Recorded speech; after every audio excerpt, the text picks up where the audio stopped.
யோசிச்சு பாரு, நம்ம பிரேமுக்கு பார்க்க போற பொண்ணு பாக்குறதுக்கு இளவரசி மாதிரி இருக்கணும், ரொம்ப அழகா இருக்கணும், லட்சணமா இருக்கணும்.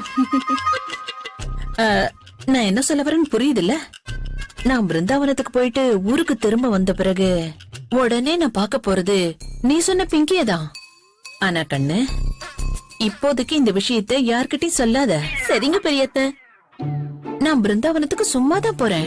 ஆனா உமா, கருணா, அப்பதான் அவங்க 2 பேர் மனசும் வருத்தப்படாம இருக்கும். நீங்க சொல்றதுதான் சரி பெரியத்த.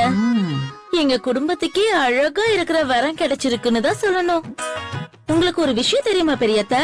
கல்யாணத்துக்கு முன்னாடி என்னோட அழகே எனக்கு பெரிய பிரச்சனை ஆயிடுச்சுன்னா பாத்துக்கோங்களேன். வீட்ல இருந்து வெளியில வந்தா போதும், ரோட்ல இருக்க பசங்க எல்லாம் என் பின்னாடியே தான் வருவானுங்க. இதே மாதிரி மருமகளை தான் நான் தேடிட்டு இருக்கேன். அந்த பொண்ணோட 4 பாடி கார்ட்ஸும் வீட்டுக்கு வருவாங்க. என்ன சொல்றீங்க பெரியத்த?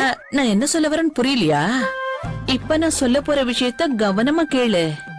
வீட்டுக்கு அழகான மருமக வரும்போது கூடவே 4 பாடி கார்ட்ஸும் வந்தா ஏதாவது பிரச்சனை வரும்போது அந்த பாடி கார்ட்ஸ எல்லாத்தையும் பாத்துப்பானுங்க. சரியா சொன்னீங்க பெரியத்த. கடவுளே, இவளுக்கு அழகோட சேர்ந்து மூளையும் கொடுத்திருந்தா கொஞ்சம் நல்லா இருந்திருக்கும். இன்னைக்கு என் நிலைமை இப்படி இருந்திருக்காது.